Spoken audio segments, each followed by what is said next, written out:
Terrified, Mama D grips her phone, trying to hold back her tears. Bambi is looking at the doctor, standing still, her hands shaking, and she is waiting for answers. But the worst part, the doctors don't have any. No one knows why Scrappy's health is deteriorating so quickly. His pulse rate is erratic, his respiration is poor, and the medical personnel are unsure of what to do. His family's only option at this point is to pray. Will Scrappy be successful? Or is something far more dire on the horizon? Watch as we break down everything, including the shocking details of his test findings, the emotional reactions of his family, and the doctor's last-ditch attempts to save his life. The update that no one expected was this one. The atmosphere of the hospital was tense, and the intensive care unit was filled with a stifling mixture of antiseptic and fear.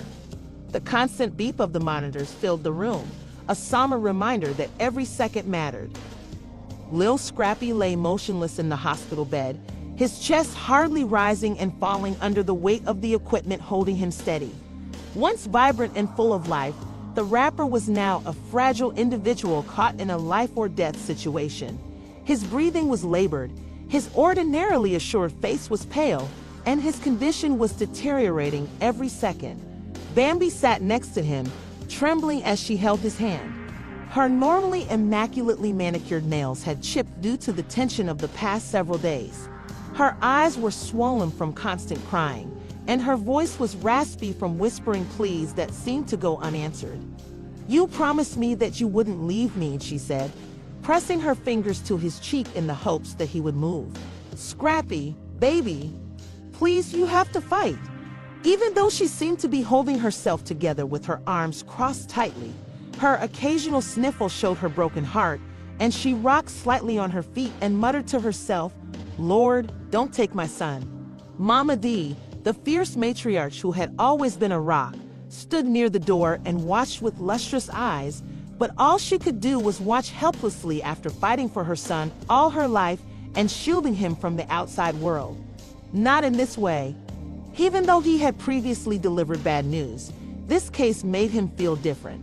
The door creaked open, and the lead physician, Dr. Mitchell, entered the room. His normally calm and collected countenance was suddenly etched with concern and fatigue. Everyone felt as though a weight had been placed on them as a thick silence descended upon the room. Mama D's hands clenched into fists as she took a sharp breath. "How awful." The doctor hesitated, then said, "We have been closely monitoring his heart, and there are signs that the strain is getting worse. His liver function has significantly deteriorated. His oxygen levels have dropped again, and his kidneys are under a lot of stress." Bambi shook her head in disbelief. "However, you said yesterday that he was improving. How could that have happened so fast?" Dr. Mitchell sighed sympathetically. "That is the unpredictable nature of circumstances like his. Sometimes the body shows indications of recuperation before unanticipated problems arise. It's a battle, and right now it's getting harder." With tears streaming down her cheeks, Bambi gripped Scrappy's hand tighter. "But what does this mean? What are your thoughts? The idea that you're idle?" Dr. Mitchell's expression darkened. "We're doing everything we can. However, if his condition doesn't improve the following day, we may need to consider more serious measures." "Like what?" Mama D's voice was sharp, her maternal instincts screaming to the surface. The doctor hesitated, then said, "Dialysis in an emergency, a potential transplant if things go worse, and we may need to consider putting him on life support if his heart continues to fail." "No!" Bambi cried out in a raw voice, filled with dread and grief. Mama D took charge, her protective instincts taking over, and she remarked, her voice shaking but firm, "My son has been through too much to just give up now. That is not possible. Scrappy is a combative person. This is not how he is going to die. He'll be successful. He has to." Dr. Mitchell nodded gravely. "We're doing everything in our power to make sure that happens," he added, turning back to the equipment after taking one final look at Scrappy's vitals. "But I need both of you to prepare. The next 24 hours will be critical." Already, the outside world was reacting to the hospital. Social media was ablaze with concern, and the news was in a frenzy. Fans rushed to Instagram and Twitter in a desperate search for developments. A worldwide fad was #PrayForScrappy. Celebrities, personal friends, and other musicians were posting heartfelt messages pleading with everyone to send prayers and positive energy. Even others who had previously disagreed with Scrappy were putting aside their disagreements to provide their assistance. The hospital room felt oppressively tense.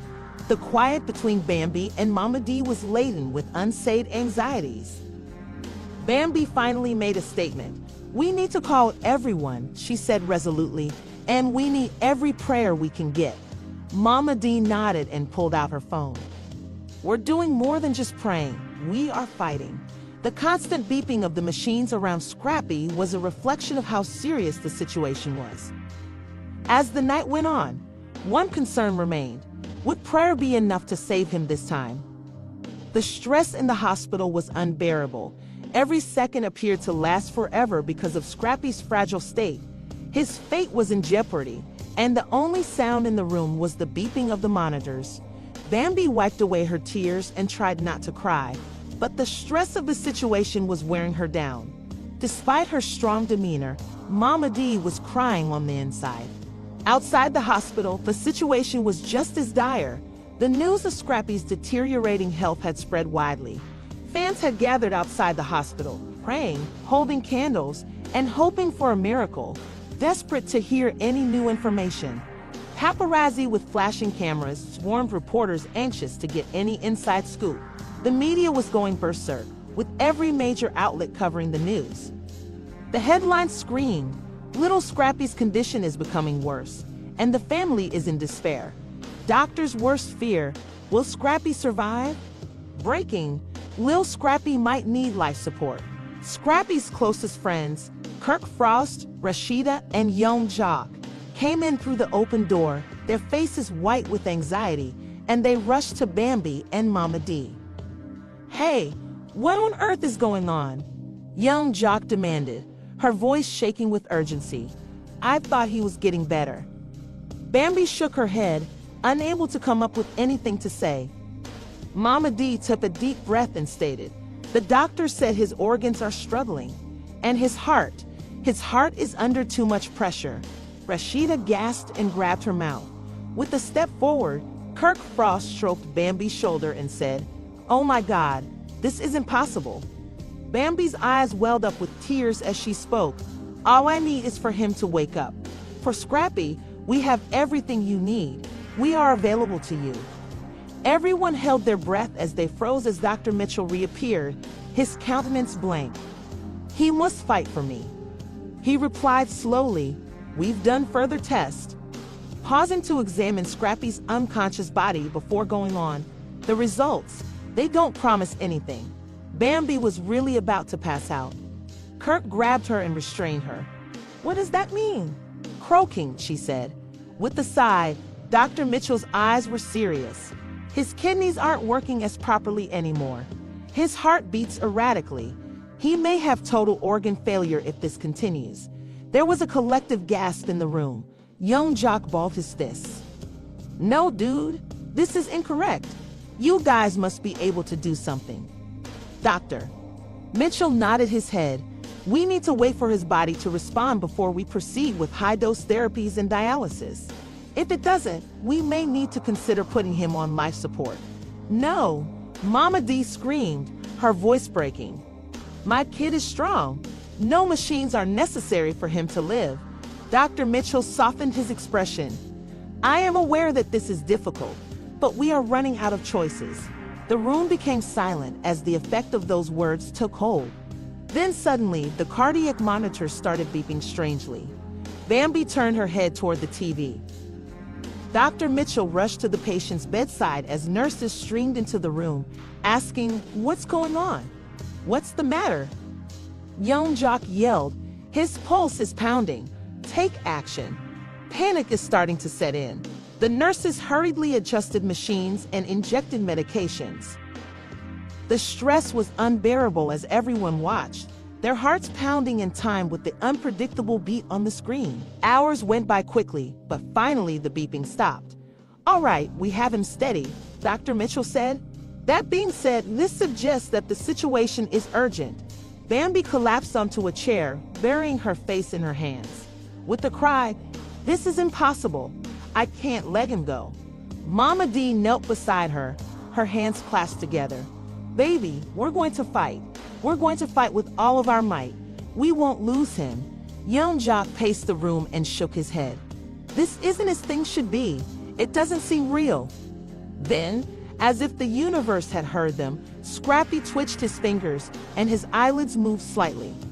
Bambi gasped and said hard. His eyes hardly opened, and his voice was barely more than a whisper, and everyone rushed to join him. "Bam?